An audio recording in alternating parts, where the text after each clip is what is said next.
Good evening, everyone. And One Eye Lorenzo, hey, nice to see you again. Thank you for the question. Nadia, nice to see you as well. Christian, it's there's something weird with the YouTube streaming thing, because I actually went online like a few minutes ago and then had the same thing again, that I realized, hey, I'm not actually streaming to anyone. And I'm just not sure what happens. I don't know how it works or what's wrong, but for some reason it just doesn't really work. I'm gonna turn on air conditioner, but that's okay. We're here now and everything works. That's nice. I hope everyone had a good week so far. I've had a really good week and extra nice is that I went on vacation today, and it's I was telling my fiance just like, oh, it's strange, it actually feels different. Like I wasn't thinking it was going to make that much of a difference. It's been very calm now the last few weeks, but it actually is a big difference not having to go somewhere. Hey, Mats. Let's see. I thought Lorenzo's question, I'll read it, because if it's the one I remember, it was really interesting. Hello everyone, Lorenzo here, still tracking. I report the question made in a recent video. Lorenzo is the king now. Eckhart Tolle and Ram Dass would say, be here now. Goenka, be always equanimous. You instead, in something like enjoy being now, right? With the active component creating joy always, so that to diminish distortion. Wow, this is, you almost gave away the answer there. It's not positive thinking, but positive being. This is really good. So the reason was that we had a video and Lorenzo wrote something along the lines of, oh yeah, I can see the same thing in what Ram Dass says and what Goenka says. And I said, actually, no, it might sound like that, but there's actually a huge difference. And so what I'm talking about when I say feel good or be in a good mood, that's not positive thinking. Positive thinking would be, I should give us an example. So my cold is still here after like 5 weeks or 6 weeks. Positive thinking, oh, you know what? It's going to be over next week. This is the last, I'm sure this is like the last day. I'm positive thinking. Or, you know what? Because I had this cold, that means that I wasn't driving one of those days. And if I would have driven, maybe I would have been in an accident. Who knows? So this cold could have saved my life. I'm angry with it, but actually the reason is something good happened to me because of that. So that's positive thinking. We take the thing that's difficult and we turn it around and say, you know what? Actually, it's positive. And that's not what I'm saying. If you look at Goenka, they talk about, this is like the classical Buddhist philosophy, which is to be equanimous. Equanimous means, I remember when I asked a monk this the first time when I was just ordained, I said, what does equanimity mean? Because I had never heard the word before. And he said, well, if there's a tree that falls down right next to you, you just stand still and you don't move. And you're not disturbed by it. I'm like, oh, that sounds good, I guess. So equanimity means that we're not emotionally rattled by the things that happen around us. Basically, it's when we see monks who are really much in control of their emotions and things happen and you see they're really like, things come up, but they're able to handle them and then bring them to like a center. Ram Dass was saying, let's see, be here now. So being here now, the problem, in a way, it would be, but the problem when people say that is that we just don't take that far enough. Being here now for most people mean, oh, I'm here in this room, it's so beautiful here, look at all these things around me, it's nice, it's comfortable here, I'm here and it's now. Like, and we just kind of, it's kind of now. I'm talking about something much more narrow when I'm talking about being just here, just this moment, like when you actually feel time stop flowing. And there's no sense of time flowing, it's just like one moment, which is a very different thing from how we perceive being in the now. And it's become one of those things where people just say them, but they don't actually, they're not actually in the now. Don't react, but act if necessary. Yeah, exactly. That's equanimity. But what I'm talking about is the sense of self. When you actually feel like you have a sense of self, that is contained within the reaction. So when you have a negative emotion or a positive emotion, that is you reacting to that thing over there, and there's this like there's a flutter, a disturbance in the space-time continuum. It's like all of a sudden it's not clear around you. There's this vibration that comes up that makes you relate to the things around you. And when you feel good and when you are forgiving, you drop those things. So there's an active element to it instead of just being equanimous, because I've tried being equanimous for a long period of time with very intensive meditation, and I met monks who had been meditating for literally decades, plus 10 hours per day, and they became like robots. They were really like this, like an emotion came, and it was like talking to someone. There was just no emotion, no interaction. They were so focused on just snapping anything that came up, like this. But it required their full attention, and I met monks who were very famous meditation teachers, like really famous, who'd been on TV and who just like conducted huge retreats. And when I met them behind the scenes, they were just really normal and got angry about things. And one old monk, he got so upset by something. I was like, what on earth are you so upset about? But he's like, yeah, I'm so calm. I can get calm in like 1 minute. So it requires you to constantly keep calming down, like coming back to this. Okay, something comes up, I need to like come back here. When I talk about being in a good mood despite something difficult happening, what happens is that it kind of washes that situation. So as an example, we do this quite naturally when we grow older. When I was, let's say, 16, every day I went to school, I was like, oh, my hair. Oh, and I would stand in front of the mirror. I would try, and I have really difficult hair. It just wants to go like this. If I don't do anything with my hair, it just stands right up. I would stand in front of the mirror, and I was like, oh, my hair is like, is it good? And I would and I would spray it, and I'd look at it. Now, I don't really care anymore, and it's something that just happened by age. We just drop a lot of these things when we get older. It happens quite naturally. So we do it naturally as we get older, but by intentionally going through the things that we experience and feeling good, you drop that, because it's a habituated response. It's something that you've learned. Like no child knows that, oh, when your hair doesn't look nice, I should be sad. Like I remember my son, we're like on vacation now, and he's 3 years old. And this morning, my daughter, who's 6, she put on a dress. And he's like, I also, but Mama, me, I want luva, I want same as her. I want what my sister has. So he also puts on a little dress, and he wants to be a little like her. And he spins around, and she puts little, what do you call these, like tails in his hair. So cute. And he has no idea that if he would go to school like that, like when he's 6 years old, everyone would tease him. It's like, oh, no, because he hasn't learned that yet. So we're unlearning those things, and the way we unlearn them is by being okay with not conforming to what society expects from us. That's why there's an active element. And when you do this more and more and more and more, eventually it just becomes easy to feel good. And it's just easier to not react so much. I actually had a situation today when like my whole family everyone was very emotional, and things were just kind of exploding for everyone. And I could sit and I was like, oh my goodness, what are they doing? Like, because I felt very calm, and the things that were happening, it was like it wasn't affecting me because there was no one there to be affected. I get affected by their reactions, of course, but I don't have to be a part of that. I don't have to go into that, and that way I could stay calm, not because I'm so focused and because I'm so meditative and my concentration is so high.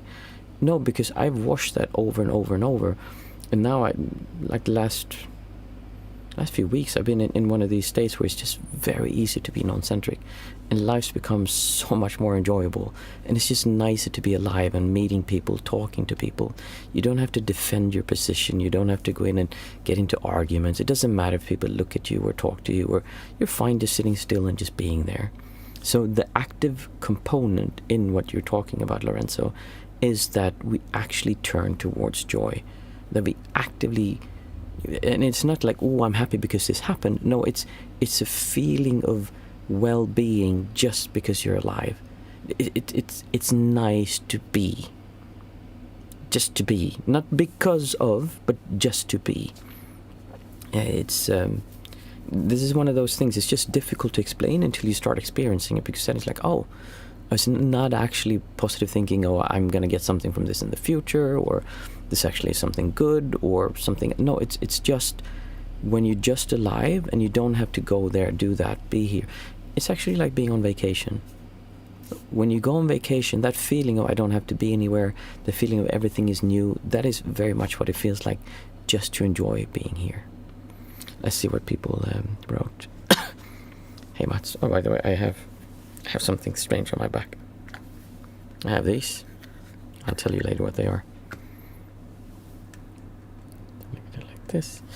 New YouTube video have been awesome. Thank you, Nadia. I'm putting extra effort into to making 2 videos every week, and my idea is that YouTube really has no idea who my audience is. I think now, today, they were like, who are we going to serve this to? Because it just doesn't line up. YouTube wants to place you in like, okay, law of attraction. Okay, here's like present moment. Here's non-duality. Here's Buddhism. And they've been placing me in Buddhism a lot.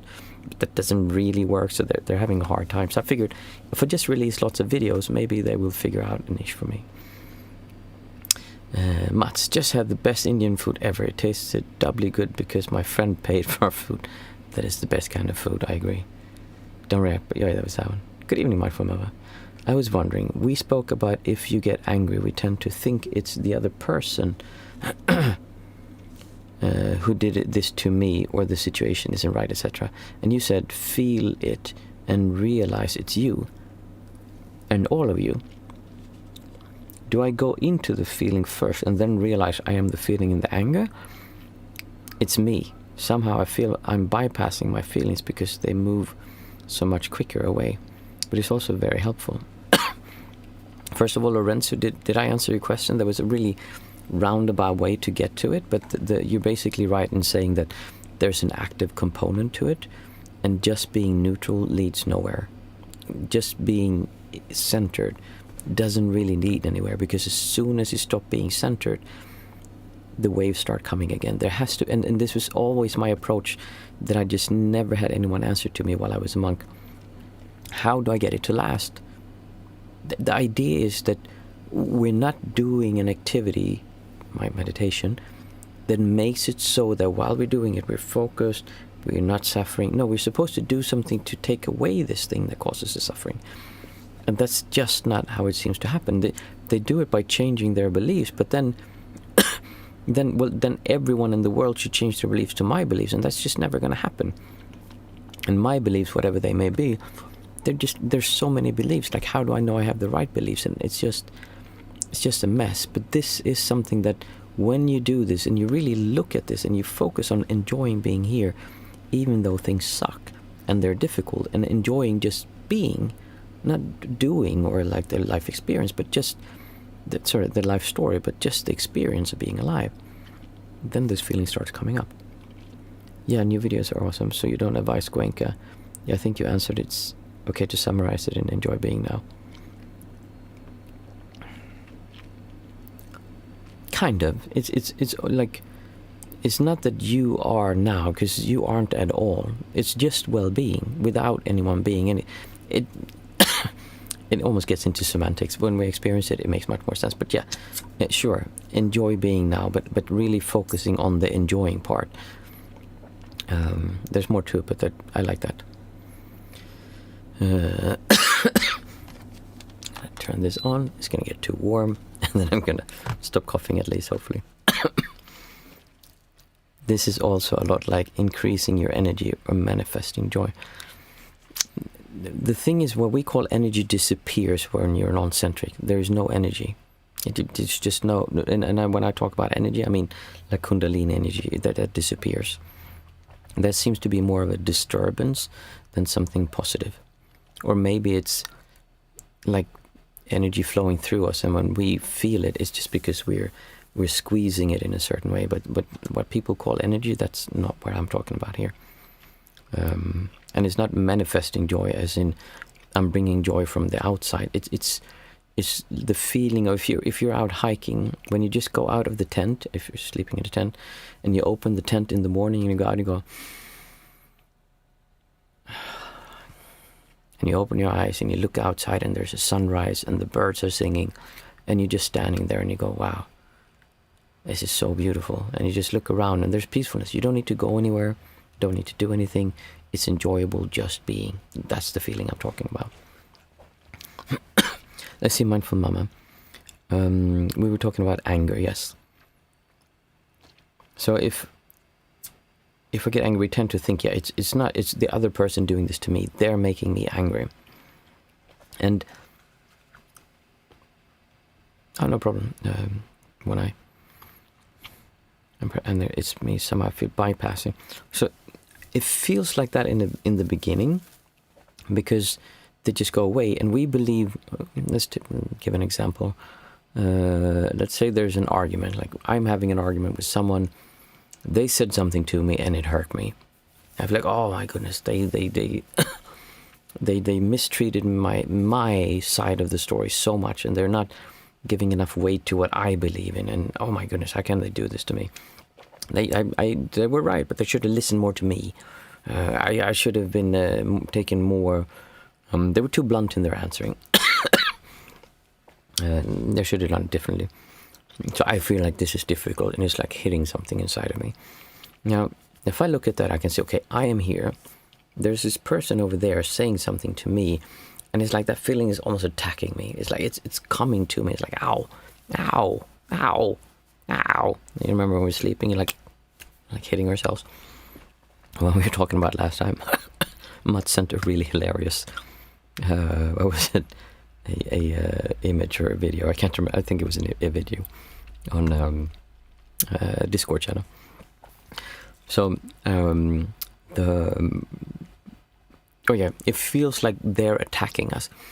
And here's the thing: the sense of self, meaning the feeling that I am here, it lives within this distortion, this feeling.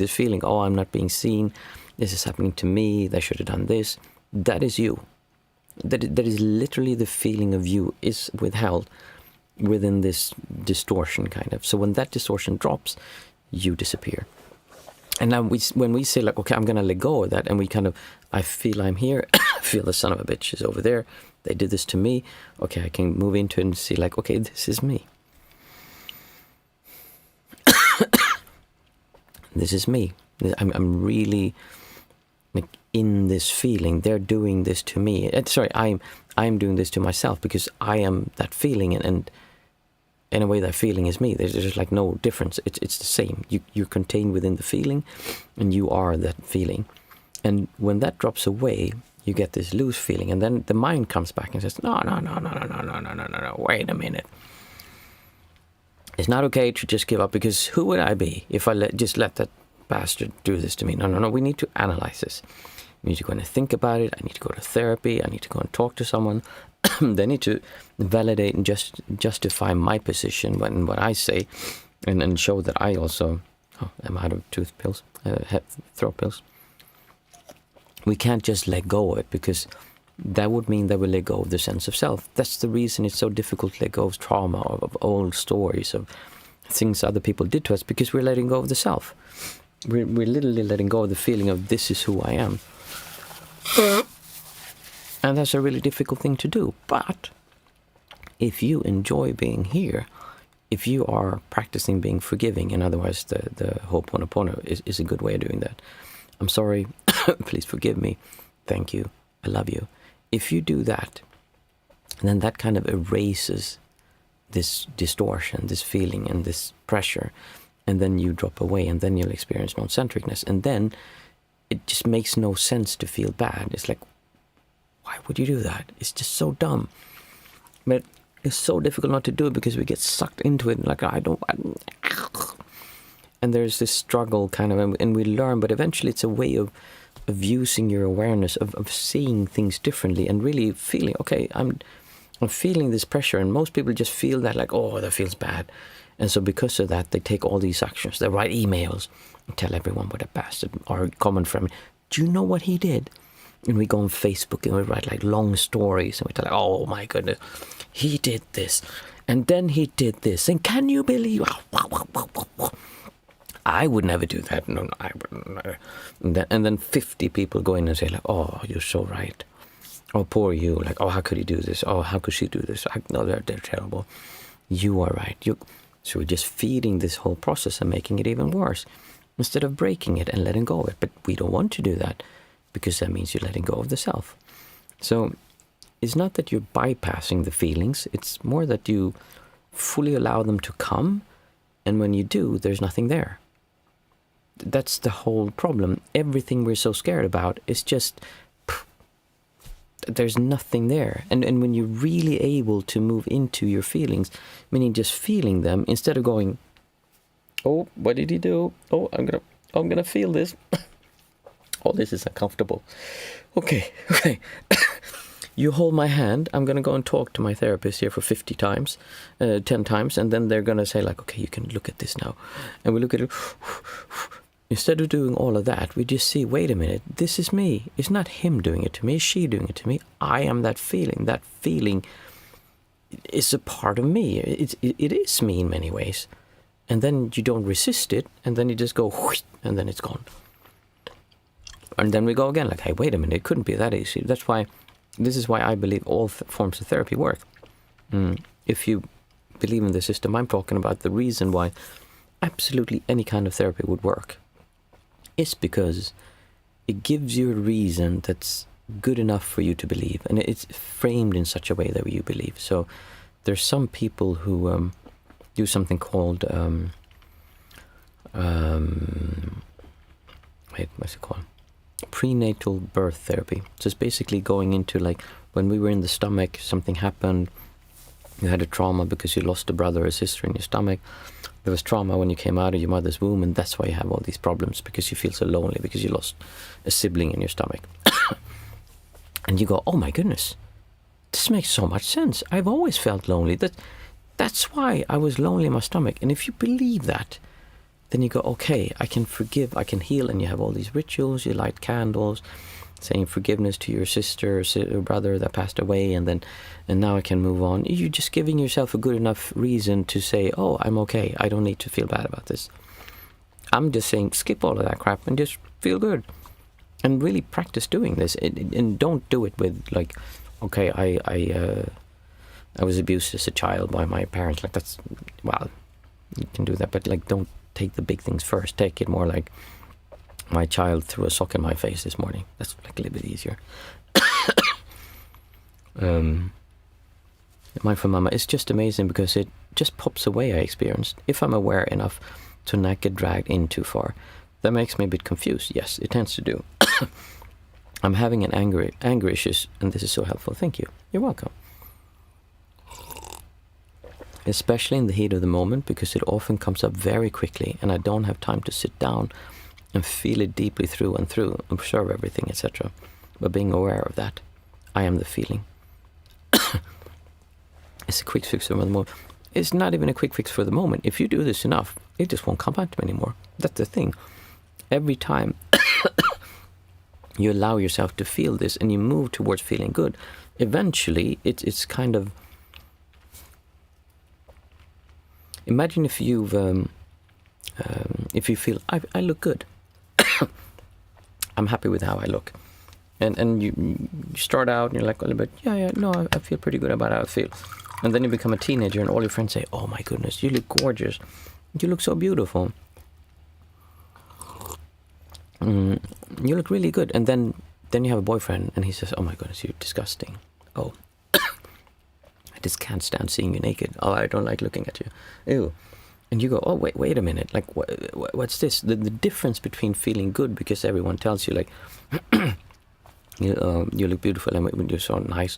And then I have this one person who comes in and says, no, you're ugly.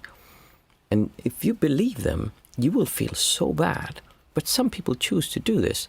And when we're younger, we tend to do this because I love this person and they say this to me, so I do. But as we grow older, it's kind of like, why would you do that? If someone would do that to you now, I mean, I'm 47. If I would meet someone and they would start telling me, I'm like, why would I talk to them?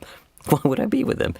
Well, actually, he doesn't really care that much how much I look, but if they would make a big point out of it, I would just leave that situation, because it would feel bad to start feeling bad again. There's no reason for me to go there. Okay, maybe that was a bad analogy, but it's kind of similar. When you've gotten used to feeling good and just being, then it just makes no sense to start feeling bad again. The problem for most people is that they go on vacation and they start feeling good like this, and they're off and they're like, oh, this is nice. I can feel the peacefulness. I can feel the calm. I enjoy being here. And then they go back to work and they start stressing again and doing all these things. And like, oh yeah, no, it was a situation. It had nothing to do with me. It was because I was on vacation. That's why. And they don't realize that they can actually feel this way the whole time.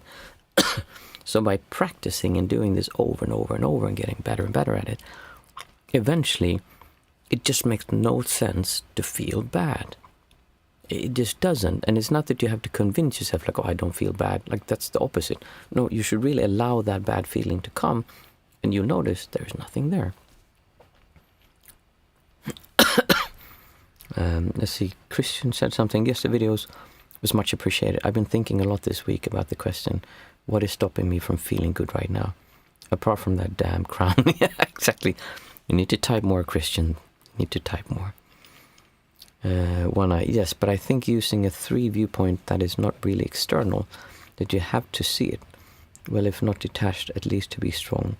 Otherwise, in the river of the emotion. Because one eye, Lorenzo brings up a good point. Until you're able to notice this, you're not in control, and that's the reason we meditate. I'm gonna have to stop talking soon. You're welcome, Mindful Mama.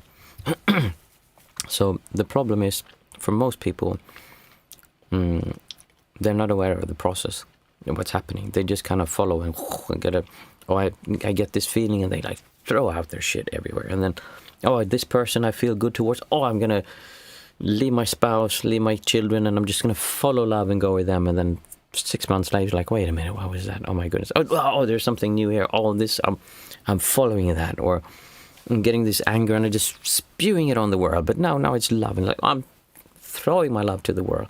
We're just being thrown around with these emotions. And we have we're not actually feeling them, and just allowing ourselves to sit still and let them come up and feel, what does that feel like? Not resisting it and seeing, this is me.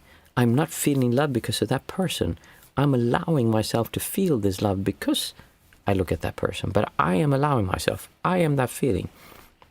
And again, don't start disassembling the positive emotions, because that tends to make us neutral in the beginning. After a while, it makes more sense. Then you see that even what we would call love has a lot of pain to it. Like in the stomach. But it's just so much better than feeling bad. And you should definitely not try to get these emotions away. Ginger honey aren't successful. No, right now, since my throat is just collapsing. And I only have this one pill left. So I'm actually going to have to stop talking. But I love this topic. Because if you would just do this is the only thing you need to do. Your life would change dramatically. You have no idea. And like, I think it was Christian who was asking. Yeah, like, what is stopping me from feeling good right now? I think that's actually a really good question to ask. What is stopping you from feeling good right now? Why not?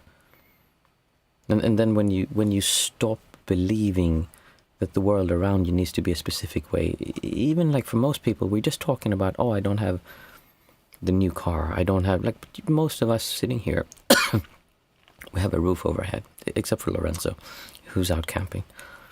So like we're not in a life and death situation, and still we feel bad.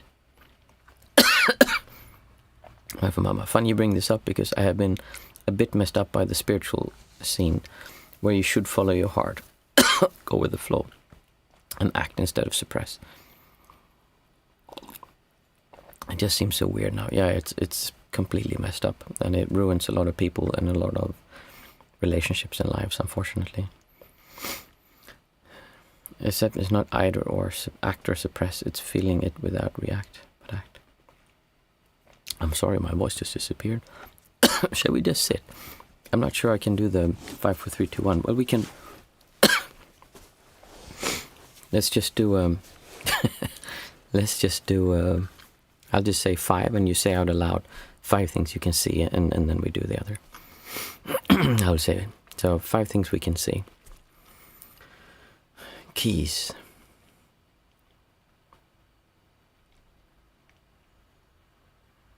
Keyboard.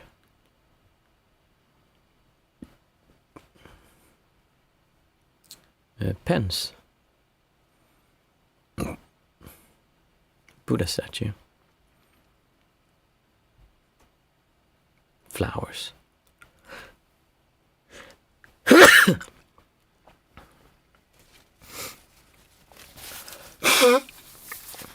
There was 5 things I could see. Next 4 things we can feel.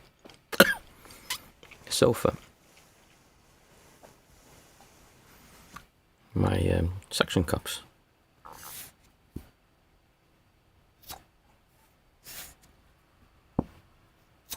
This is really interesting.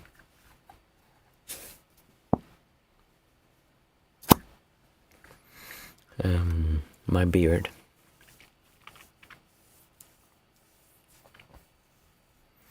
My hair.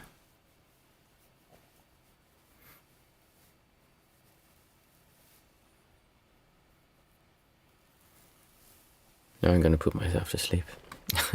There's 4 things I could feel. 3 things we can hear.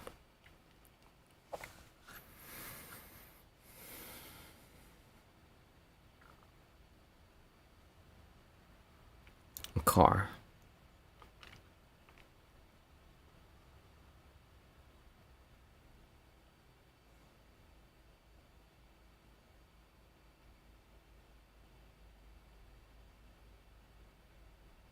Computer fan.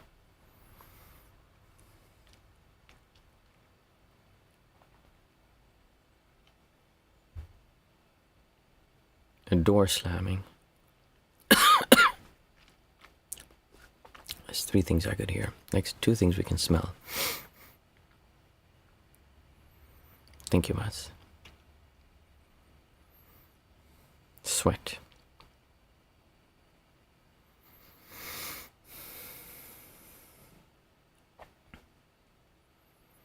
Stuffiness. 2 things I could smell. Next 1 thing we can taste. Strawberries.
thank you everyone for a nice sitting. And let's just see. Like I said, it's difficult for me to give you homework since we're not really one-on-one, but till Monday, really do what Christian said. What is stopping me from feeling good right now?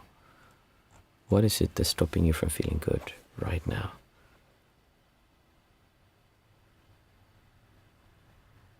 And we can go into a little bit more what to do when you're not feeling good and how to deal with that. So what's stopping you from feeling good right now? And I'll see you on Monday. Have a nice weekend, everyone.